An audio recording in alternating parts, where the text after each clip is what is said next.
Hi, I'm Emilio Cantigal with the International Broadcast Company.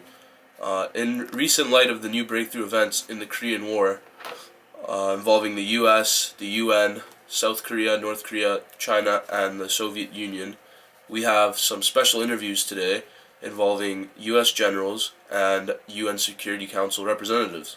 But in order for our viewers to fully understand what is going on in Korea, we must give them some background information on the Korean War.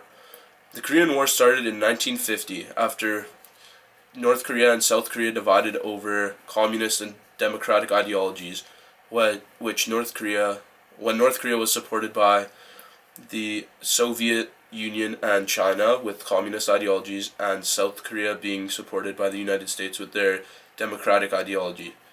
In 1950, over 100,000 North Korean troops, supported by Soviet-built tanks and aircraft, invaded South Korea.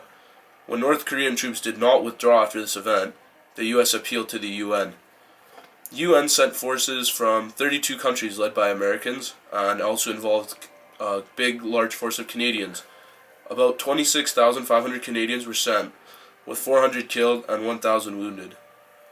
As the war is coming to an end, as we are told by the U.S. general, the year is 1953, but the war is still going on strong in Korea. We now go to field reporter Eli Anzai, who is talking with American General Sam Cardell over the American involvement in North Korea. Thanks, Emilio. I'm here with General Sam Cardell of the U.S. Army. Sam, thanks for meeting us today and for risking your life overseas. It's the least I can do to help prevent the spread of communism.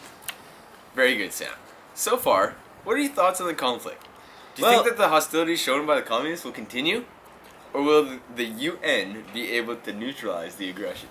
Well, Eli, it's hard to tell what impulses will affect the communists at this point, but considering that the intrusion is occurring only 5 years after these two countries were separated from Japan, I think that it is very possible that we could see these hostilities continue even to the 21st century. Ah, I see.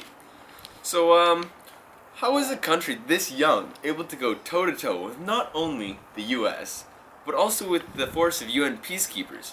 I assume that we, the US and the UN, both have superior technology in all our weapons, ships, planes, and satellites than the 5-year-old communist. Well, the NKs have air support from the Chinese, and although the Chinese planes, the MiG-15 Faggot, is superior to our F-80s, our pilots' superior skill and the implementation of helicopters ensure that we have obtained air dominance and have implemented an aggressive bombing campaign aimed to demoralize the North Korean forces. Very good. One last question for you today, Sam. How long before our boys overseas can get back home safe? Due to the pressure that we have been able to apply to the commies, I don't believe that this conflict will last more than 4 years, but the hostilities have been around, maybe around for a lot longer. Thanks, Sam. It's been a pleasure having you on today. Back to you, Emilio. Thank you, Eli and General Cardell, for that breakthrough information regarding American military involvement in North Korea. We now send it to field journalist J.D. Andrews, who will be interviewing a UN Security Council member, Kevin Daniel. Thank you. I'm here in our DC studio connected with Kevin Daniel, a U.S. rep on the United Nations Security Council. Tell me, Kevin, have you made any attempt to connect or compromise with the North Koreans? Hey JD, great to be here. We've not been able to meet with the North Koreans, but we have made the terms with the Soviets. Tell me, Kevin, why is the UN able to deploy forces in North Korea when we all know that they are backed by the Soviets, who have the veto power in the UN? Communists have been boycotting the Security Councils. The UN has been able to make decisions and move it to North Korea. Kevin, what do you hope to see from future North Korea? I hope they'll meet our terms in best case scenarios, but if not, then they lose their Soviet backing and lose the war. People are wondering, what were some of the deciding factors of going into North Korea? Well, there's one main factor that made us go to North Korea was the domino theory, that if one country fell, the others surrounding it would also fall to communism. So in order to stop that, we moved into North Korea to further stop communist spread. All the people at home are also wondering, what is America's role in North Korea? What are our troops doing to help out? Besides stopping communism in its tracks, we also want to defend the South Korean government and its people from communism. Last question. What are your views on the situation in North Korea? We don't want more people to fall to communism. The more countries that fall to communism, the harder it is to keep democracy alive. Thank you for all your time. I'm JD Andrews signing out. Back to you, Emilio. Thank you, JD and Kevin, for that hard-hitting information on the recent developments of the UN Security Council. We have just received a message from Soviet leader Joseph Stalin.